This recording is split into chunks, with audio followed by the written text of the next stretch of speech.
জাতিসংঘ অধিবেশনের ফাঁকে ইউনুস বাইডেন বৈঠক হবে। যুক্তরাষ্ট্রে বাংলাদেশি পণ্যের জিএসপি সুবিধা সহ গুরুত্ব পাবে দ্বিপাক্ষিক বিষয়, বলছেন বিশ্লেষকরা। নির্বাচনের আগে আরও একবার বিতর্ক প্রস্তাবে রাজি কমলা। সিএনএনের আমন্ত্রণের সাড়া, ট্রাম্পকে যোগ দেওয়ার আহ্বান প্রত্যাখ্যান রিপাবলিকান নেতার। এবং শ্রীলঙ্কার প্রেসিডেন্ট নির্বাচনের ফল প্রকাশ আজ। ভোট গণনাকে কেন্দ্র করে দেশ জুড়ে কারফিউ জারি। কোনো প্রার্থীরই একক সংখ্যাগরিষ্ঠতা না পাওয়ার আভাস।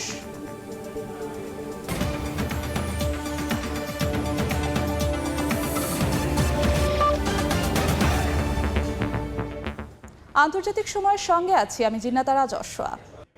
অন্তর্বর্তী সরকারের প্রধান উপদেষ্টা ডক্টর মোহাম্মদ ইউনুস ও মার্কিন প্রেসিডেন্ট জো বাইডেনের মধ্যে দ্বিপাক্ষিক বৈঠক হচ্ছে নিউ ইয়র্কে। 24 সেপ্টেম্বর জাতিসংঘ সদর দফতরে বৈঠকটি হওয়ার সম্ভাবনা রয়েছে। জাতিসংঘ অধিবেশনের ফাঁকে কোনো রাষ্ট্র বা সরকার প্রধানের সঙ্গে মার্কিন প্রেসিডেন্টের দ্বিপাক্ষিক বৈঠকের নজির বিরল। বৈঠকে যুক্তরাষ্ট্রে বাংলাদেশি পণ্যের জিএসপি সুবিধা সহ দ্বিপাক্ষিক বিষয়ে গুরুত্ব পাবে বলে মনে করছেন বিশ্লেষকরা। নিউ ইয়র্ক থেকে হাসানুজ্জামান সাকির রিপোর্ট।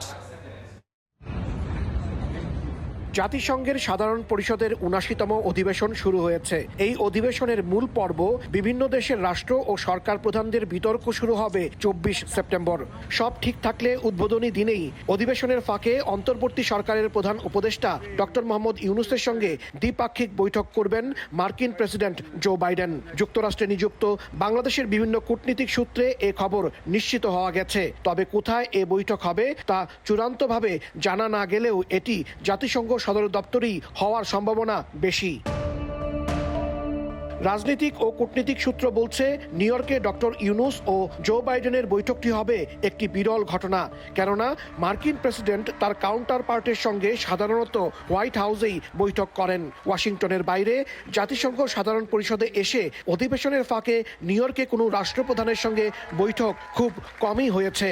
তাছাড়া গত ৩ দশকে মার্কিন প্রেসিডেন্টের সঙ্গে বাংলাদেশের কোনো রাষ্ট্র বা সরকার প্রধানের এমন বৈঠক হয়নি। এটা পসিবল হয়েছে শুধুমাত্র ডক্টর মোহাম্মদ ইউনুস, নোবেল বিজয়ী। তিনি যেহেতু এই রাষ্ট্রের একটা দায়িত্ব পালন করেছেন, এটা তার সৌভাগ্য, তার বুদ্ধিমত্তা, তার প্রজ্ঞা, তার যে দর্শন, সারা জীবন তিনি যে প্রচার করেছেন, তারই স্বীকৃতি স্বরূপ আমরা একজন ভালো মানুষকে পেয়েছি। বিশ্লেষকরা বলছেন, ইউনুস বাইডেন বৈঠকে বাংলাদেশের ক্ষমতার পালাবদলের পর বর্তমান পরিস্থিতি, যুক্তরাষ্ট্রে বাংলাদেশি পণ্যের জিএসপি সুবিধা সহ দুই দেশের মধ্যে দ্বিপাক্ষিক স্বার্থ সংশ্লিষ্ট নানা বিষয় প্রাধান্য পাবে। ডক্টর ইউনুস নিউ ইয়র্কে পাকিস্তানের প্রধানমন্ত্রী শাহবাজ শরীফ এবং নেপাল ও নেদারল্যান্ড সহ বিভিন্ন দেশের রাষ্ট্র ও সরকার প্রধানদের সাথেও বৈঠক করবেন। তবে ভারতের প্রধানমন্ত্রী নরেন্দ্র মোদীর সাথে ডক্টর ইউনুসের বৈঠকটি হচ্ছে না। অগ্রাধিকার ভিত্তিতে আমরা যদি গার্মেন্ট এটা ফিরিয়ে নিয়ে আসতে পারি, তাহলে আপনি বুঝতে পারেন আমাদের এমপ্লয়মেন্ট অপরচুনিটি বাড়বে, আবার ফ্যাক্টরিগুলো আসবে, তারপরে এক্সপোর্ট বাড়বে। ডক্টর মোহাম্মদ ইউনুসের সরকার আমাদের অর্থনৈতিক উন্নয়ন আপনার দারুণভাবে আমাদেরকে সম্পূর্ণ স্বৈরাচারী আমলে যা করেছে তার থেকে আমাদেরকে ঘুরিয়ে নিয়ে যেতে তার কোনো কষ্ট হবে না। ছাত্রদের গণ অভ্যুত্থানে শেখ হাসিনা সরকারের পতনের পর প্রধান উপদেষ্টা হিসেবে অন্তর্বর্তীকালীন সরকারের প্রধানের দায়িত্ব গ্রহণ করেন আন্তর্জাতিক খ্যাতিসম্পন্ন বাংলাদেশের একমাত্র নোবেল জয়ী ডক্টর মোহাম্মদ ইউনুস। ক্ষমতা গ্রহণের পর জাতিসংঘের অধিবেশনে যোগ দিতে প্রথম বিদেশ সফরে আসছেন তিনি। পূর্ব নির্ধারিত কর্মসূচি অনুযায়ী ২৪ সেপ্টেম্বর তার যুক্তরাষ্ট্রে আসার কথা থাকলেও বাইডেনের সঙ্গে বৈঠকের কারণে ডক্টর ইউনুস একদিন আগেই নিউ ইয়র্কে আসতে পারেন বলে ধারণা করা হচ্ছে। প্রধান উপদেষ্টা ডক্টর মোহাম্মদ ইউনুস জাতিসংঘ সাধারণ পরিষদের ৭৯তম অধিবেশনে ভাষণ দেবেন ২৭ সেপ্টেম্বর। ওই দিনই বাংলাদেশের উদ্দেশ্যে নিউ ইয়র্ক ছাড়বেন। ৫ দিনের সফরে তিনি সাইড লাইনে বেশ কয়েকটি গুরুত্বপূর্ণ ইভেন্টেও অংশ নেবেন।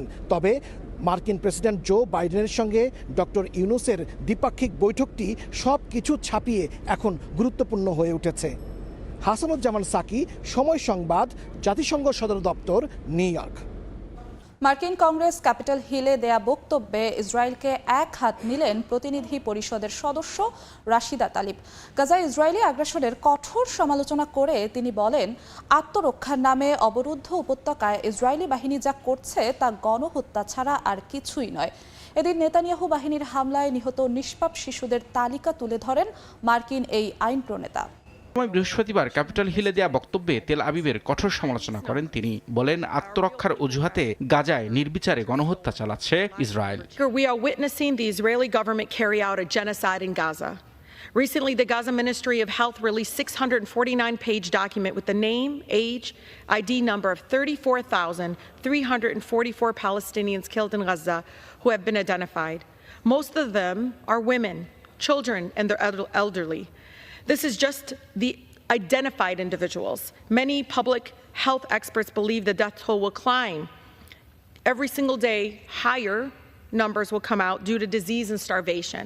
রাশিদা বলেন, গাজায় ইতিহাসের সবচেয়ে জঘন্যতম হত্যাযজ্ঞ চালানো হলেও পুরো বিশ্ব নিশ্চুপ। ইসরায়েলকে বাইডেন প্রশাসনের একতরফা সমর্থনেরও কঠোর সমালোচনা করেন ডেমোক্রেটিক পার্টির এই নেতা। রবিউল ইসলাম আওলাদ, সময় সংবাদ। নির্বাচনের আগে আরও একবার বিতর্কের প্রস্তাবে রাজি হয়েছেন কমলা হ্যারিস। মার্কিন গণমাধ্যম সিএনএন-এর আমন্ত্রণে সাড়া দিয়েছেন কমলা। সেই সঙ্গে প্রতিদ্বন্দ্বী প্রার্থী ট্রাম্পকে এ বিতর্কে যোগ দেওয়ার আহ্বান জানান। তবে ট্রাম্প এই প্রস্তাব প্রত্যাখ্যান করে দিয়েছেন। জনসম্মুখে আরও একবার রিপাবলিকান প্রার্থী ডোনাল্ড ট্রাম্পের সঙ্গে কথার লড়াই করতে আগ্রহ প্রকাশ করেছেন ডেমোক্রেট প্রার্থী কমলা হ্যারিস। সামাজিক যোগাযোগ মাধ্যম এক্সে কমলা জানান, সানন্দে তিনি ট্রাম্পের সঙ্গে আরেকবার বিতর্কে অংশ নেবেন। সেই সঙ্গে তিনি আশা করেন প্রতিদ্বন্দ্বী ট্রাম্পও নতুন এই বিতর্কে যোগ দিবেন। মার্কিন গণমাধ্যম সিএনএন যুক্তরাষ্ট্রের দুই প্রেসিডেন্ট পদপ্রার্থীকে নতুন এক বিতর্কের জন্য আমন্ত্রণ জানায়। সিএনএন-এর ডাকে কমলা সাড়া দিলেও সাড়া দেননি ট্রাম্প। ট্রাম্প সাফ জানিয়ে দেন, এখন আর বিতর্কের সময় নেই, অনেক দেরি হয়ে গেছে। ট্রাম্প দাবি করেন, কমলা বুঝে গেছেন এই নির্বাচন ডেমোক্রেটদের পক্ষে জেতা আর সম্ভব না। তাই শেষ মুহূর্তে এসে কমলা নতুন বিতর্কে অংশ নিতে চাচ্ছেন। বিবিসির তথ্য মতে ট্রাম্প কমলার সমর্থকরা আরেকটি বিতর্কের প্রত্যাশা করছেন। এর আগে এবিসি নিউজের বিতর্কে ট্রাম্পের সমর্থকরা অনুষ্ঠানের পরিচালকদের বিরুদ্ধে পক্ষপাতিত্বের অভিযোগ আনেন। বিবিসিকে ট্রাম্পের সমর্থকরা জানায়, ট্রাম্প যদি কাউকে ভয় না পেয়ে থাকে তবে বিতর্কে অংশ নিতে তার কিসের ভয়। বিবিসি আরও জানায়, যুক্তরাষ্ট্রের ভোটাররা পছন্দের প্রতিদ্বন্দ্বীদের একে অপরকে প্রশ্নের জালে জড়ানোর হাড্ডাহাড্ডি আরেকটি বিতর্কের অপেক্ষায় আছেন। মালিহা সুহরাওয়ার্দী, সময় সংবাদ। যুক্তরাষ্ট্রের প্রেসিডেন্ট নির্বাচনের আগাম ভোট গ্রহণ শুরু হয়েছে। স্থানীয় সময় শুক্রবার ইমেইলের মাধ্যমে ভোট দেয়া শুরু করেন মিনেসোটা, সাউথ ডাকোটা ও ভার্জিনিয়া অঙ্গরাজ্যের বাসিন্দারা। যেসব ভোটার ভোটের দিন উপস্থিত হতে পারবেন না তাদের জন্যই মূলত এই ব্যবস্থা। তবে বিশেষজ্ঞরা বলছেন, আগাম ভোট পদ্ধতির কারণে যোগ্য প্রেসিডেন্ট নির্বাচনে প্রভাব পড়তে পারে। 50 দিনেরও কম সময় বাকি যুক্তরাষ্ট্রের 47তম প্রেসিডেন্ট নির্বাচনের। স্থানীয় সময় শুক্রবার মিনেসোটা, সাউথ ডাকোটা ও ভার্জিনিয়া অঙ্গরাজ্যে শুরু হয় আগাম ভোট গ্রহণ। ইমেইলের মাধ্যমে এই ভোট দিতে পারবেন 3 অঙ্গরাজ্যের বাসিন্দারা। অক্টোবরের মাঝামাঝি সময় আরো অনেক অঙ্গরাজ্য চলে আসবে আগাম ভোটের আওতায়। বিশেষ করে যেসব ভোটার ভোটের দিন উপস্থিত হতে পারবেন না তাদের জন্যই এই আগাম ভোটের ব্যবস্থা। তবে যুক্তরাষ্ট্র জুড়ে 5 নভেম্বর ভোট গ্রহণ শেষে একযোগেই প্রকাশিত হবে এসব ভোটাভুটির ফল। এই আগাম ভোট শেষ হবে 2 নভেম্বর। এরই মধ্যে রেজিস্ট্রার অফিস সহ অনেক কাউন্টিতে অন্তত একটি করে ভোট দেওয়ার বুথ খোলা হয়েছে। ভার্জিনিয়ার ভোটাররা 15 অক্টোবরের মধ্যে রেজিস্ট্রার অফিসে ব্যক্তিগত ইমেইল অথবা অনলাইনের মাধ্যমে ভোট দিতে পারবেন। তবে নির্দিষ্ট সময়সীমা পার হওয়ার পরও বিভিন্ন কারণে যারা ভোট দিতে পারবেন না তাদের বিষয়টি বিবেচনা করা হবে বলে জানিয়েছে স্থানীয় কর্তৃপক্ষ। নির্বাচনের দিন সন্ধ্যা 7টার মধ্যে ব্যক্তিগতভাবে জমা দিতে হবে ইমেইল ব্যালট, আর ডাকযোগে পাঠালে 8 নভেম্বর দুপুরের মধ্যে রেজিস্ট্রার অফিসে পাঠাতে হবে ভোটারদের মূল্যবান রায়। একই দিন স্থানীয় সময় সকাল 8টায় শুরু হয় মিনেসোটার মিনিয়াপোলিস শহরের আগাম ভোট গ্রহণ। এদিন ভোটারদের উপস্থিতি ছিল চোখে পড়ার মতো। বিভিন্ন বয়সের বাসিন্দাদের দেখা যায় আগাম ভোট গ্রহণ উৎসবে অংশ নিতে। I don't think we should have someone who is obviously crazy as president of the United States. That seems so clear to me. এদিকে নির্ধারিত কর্মঘণ্টার মধ্যে ব্যালট পেপার বা ইমেইলের মাধ্যমে স্থানীয় কাউন্টি অডিটর অফিসে ব্যক্তিগতভাবে ভোট দিতে পারবেন সাউথ ডাকোটার বাসিন্দারা। ব্যালট সংগ্রহের শেষ সময় 4 নভেম্বর। মার্কিনদের মতে আগাম ভোট দেওয়ার এই ঐতিহাসিক রীতি অত্যন্ত ফলপ্রসূ। এতে ভোটের দিন অনুপস্থিত থাকা ব্যক্তিরা আগেভাগেই জানাতে পারেন নিজের সিদ্ধান্ত। তবে বিশেষজ্ঞদের কারো কারো মতে আগাম ভোট পদ্ধতির কারণে যোগ্য প্রেসিডেন্ট নির্বাচনে প্রভাব পড়তে পারে। মৌসুমীর সাথী, সময় সংবাদ। শ্রীলঙ্কার প্রেসিডেন্ট নির্বাচনের ফল ঘোষণা আজ। ভোট গণনাকে কেন্দ্র করে শনিবার রাতে দেশটিতে জারি করা হয় কারফিউ। অপ্রীতিকর ঘটনা এড়াতে জোরদার করা হয় নিরাপত্তা ব্যবস্থা। এর আগে এবারের প্রেসিডেন্ট নির্বাচনকে দেশটির ইতিহাসে সবচেয়ে শান্তিপূর্ণ বলে মন্তব্য করে নির্বাচন কমিশন। এ ঘোষণার অল্প সময় পরে কারফিউ ঘোষণা করে পুলিশ। শ্রীলঙ্কার এবারের প্রেসিডেন্ট নির্বাচনে মোট প্রার্থী ছিলেন ৩৯ জন। তবে সবচেয়ে বেশি আলোচনায় রয়েছেন বর্তমান প্রেসিডেন্ট রনিল বিক্রমাসিংহে, বিরোধী দল সঙ্গী জন বালাওয়াগার ও সাজিদ প্রেমাদাসা। তবে কোনো প্রার্থীরই একক সংখ্যাগরিষ্ঠতা না পাওয়ার আভাস পাওয়া গেছে। খণ্ডকালীন চিকিৎসা সেবায় ফিরেছেন পশ্চিমবঙ্গের আন্দোলনরত জুনিয়র চিকিৎসকরা। রাজ্যের ১৯টি মেডিকেল কলেজ হাসপাতালের প্রায় ১০,০০০ চিকিৎসক আন্দোলনে সামিল রয়েছেন। তবে খণ্ডকালীন সেবায় ফেরায় চিকিৎসা প্রত্যাশীরা কিছুটা হলেও খুশি, যদিও রাজ্যটিতে চিকিৎসা ব্যবস্থা নিয়েও ক্ষোভ প্রকাশ করেছেন অনেকে। বিস্তারিত জানাচ্ছেন সুব্রত আচার্য, ছবি তুলেছেন বিশ্বজিৎ দাস। টানা ৪৩ দিনের আন্দোলন শেষে হাসপাতালে সেবা দিতে শুরু করেছেন ভারতের পশ্চিমবঙ্গ রাজ্যের জুনিয়র চিকিৎসকরা। আর এতেই স্বাভাবিক হতে শুরু করেছে রাজ্যটির চিকিৎসা ব্যবস্থা। সরকারি হাসপাতালগুলোর সামনে বাড়ছে রোগীদের ভিড়। তবে জুনিয়র চিকিৎসকরা বলছেন ভিন্ন কথা। জানান, জরুরি চিকিৎসা সেবায় আগের মতো শতভাগ সক্রিয় থাকলেও আন্দোলন থেকে এখনই পিছু হটছেন না তারা। একই সঙ্গে মিশ্র প্রতিক্রিয়া মিলছে হাসপাতালে আসা রোগীদের থেকেও। ট্রিটমেন্ট গুলো হচ্ছিল না, তো এখন ট্রিটমেন্টটা হবে, পরিষেবা পাবো। খুবই ভালো দেখছে, কোনো অসুবিধা নেই। এত আন্দোলন হচ্ছে, সব ঠিক আছে। এই আন্দোলনটা হওয়া উচিত যে মানুষের সেবা আমি কি করে দেবো। ইমার্জেন্সি পেশেন্ট তাকে বলছে অকা হবে না, এই তো সমস্যাগুলো হচ্ছে।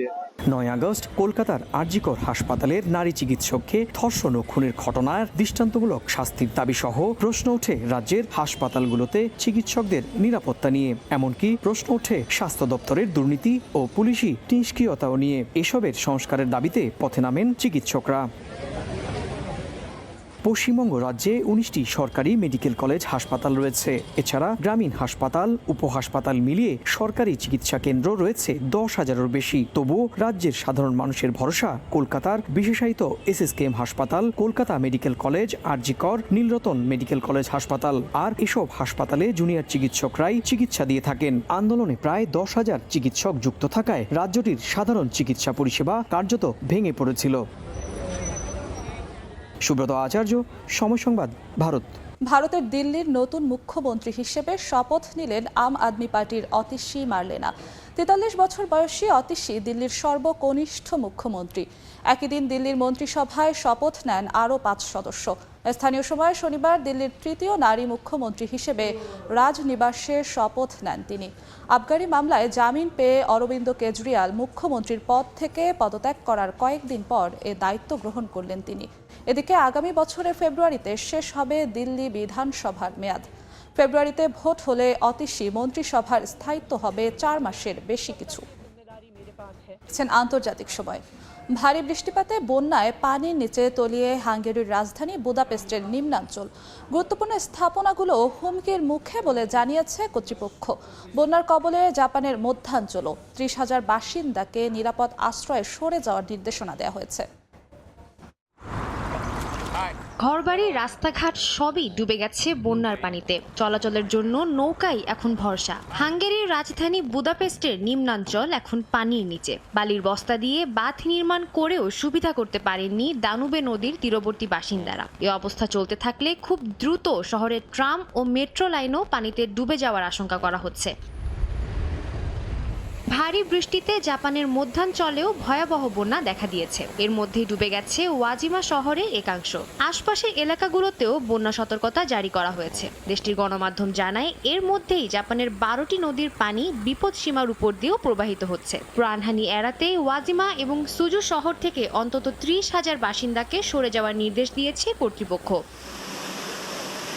এদিকে অতিবৃষ্টিতে দক্ষিণ কোরিয়ার বুসানের রাস্তা ভেঙে প্রায় ৮ মিটার গভীর গর্ত সৃষ্টি হয়েছে। স্থানীয় গণমাধ্যম জানায়, এতে দমকল বাহিনীর একটি ট্রাক এবং আরও একটি গাড়ি দুর্ঘটনার কবলে পড়ে। তবে এতে হতাহতের কোনো ঘটনা ঘটেনি বলে জানিয়েছে দমকল বাহিনী। ভয়াবহ বন্যার পর ইউরোপের দেশ ইতালি এবং পোল্যান্ডে স্পষ্ট হচ্ছে ক্ষয়ক্ষতির চিহ্ন। এখন চলছে ক্ষতি নিরূপণের কাজ। ইউরোপের ২০ বছরের ইতিহাসের সবচেয়ে ভয়াবহ বন্যায় ক্ষয়ক্ষতির পরিমাণ কম নয় বলে ধারণা কর্তৃপক্ষের। সাদিয়া তাসনিম, সময় সংবাদ। দেখছেন আন্তর্জাতিক সময়। রুশ প্রেসিডেন্ট ভ্লাদিমির পুতিন কমলা হ্যারিসকে সমর্থনের বিষয়টি মজার ছলে বলেছিলেন বলে জানান রুশ পররাষ্ট্রমন্ত্রী। যুক্তরাষ্ট্রের ক্ষমতায় ট্রাম্প বা কমলা যেই আসুক না কেন তাতে রাশিয়ার কোনো মাথা ব্যথা নেই বলে জানান তিনি। এছাড়া ল্যাভরভ দাবি করেন যুক্তরাষ্ট্রের শাসন ব্যবস্থা কোনো সরকার নয় বরং গোপন কোনো সংগঠন পরিচালনা করে থাকে।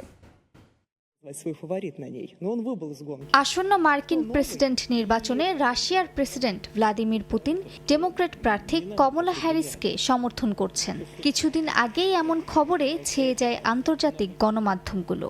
এক সাক্ষাৎকারে পুতিন জানান শুরুতে জো বাইডেনকে সমর্থন করতেন, এখন তার উত্তরসূরি কমলা হ্যারিসকে সমর্থন করবেন। এছাড়া কমলার আত্মবিশ্বাসী ব্যক্তিত্বেরও প্রশংসা করেন পুতিন। এ বক্তব্যের পর হোয়াইট হাউস পুতিনকে মার্কিন নির্বাচন নিয়ে মন্তব্য না করার আহ্বান জানায়। ভ্লাদিমির পুতিন কমলা হ্যারিসকে সমর্থনের বিষয়টি রসিকতা করে বলেছিলেন বলে দাবি করেন রুশ পররাষ্ট্রমন্ত্রী সার্গেই ল্যাভরভ। রুশ প্রেসিডেন্ট প্রায়ই তার বিভিন্ন বক্তব্য বা সাক্ষাৎকারে রসিকতা করে থাকেন বলে জানায় তিনি। হোয়াইট হাউসের ক্ষমতায় কে আসবে তা নিয়ে ক্রেমলিনের কোনো মাথা ব্যথা নেই। ওয়াশিংটনের শাসন ব্যবস্থা কোনো সরকারি দল নয় বরং ডিপ স্টেট অর্থাৎ গোপন সংগঠন দিয়ে পরিচালিত হয় বলে দাবি করেন ল্যাভরভ। ল্যাভরভ আরও দাবি করেন ডোনাল্ড ট্রাম্পের সঙ্গে বন্ধুত্বপূর্ণ সম্পর্ক রেখেও রাশিয়া কখনো লাভবান হয়নি। ট্রাম্পের ক্ষমতায় থাকাকালীনও পশ্চিমা নিষেধাজ্ঞার শিকার হয়েছে মস্কো। রাশিয়ার স্বার্থে কাজ করবে এমন কোনো নেতাই হোয়াইট হাউসের দায়িত্বে আসবে না বলে বিশ্বাস করেন রুশ পররাষ্ট্রমন্ত্রী। তিনি মনে করেন মস্কো নিজেই নিজের সমস্যা সমাধানে যথেষ্ট। মালিহা সুহরাওয়ার্দী, সময় সংবাদ। আন্তর্জাতিক সময়ের শীর্ষ সংবাদগুলো জানিয়ে দিচ্ছি আরেকবার। জাতিসংঘ অধিবেশনের ফাঁকে ইউনুস বাইডেন বৈঠক হবে। যুক্তরাষ্ট্রে বাংলাদেশি পণ্যের জিএসপি সুবিধা সহ গুরুত্ব পাবে দ্বিপাক্ষিক বিষয় বলছেন বিশ্লেষকরা। এবং নির্বাচনের আগে আরও একবার বিতর্ক প্রস্তাবে রাজি কমলা। সিএনএন এর আমন্ত্রণে সাড়া, ট্রাম্পকে যোগ দেওয়ার আহ্বান, প্রত্যাখ্যান রিপাবলিকান নেতার।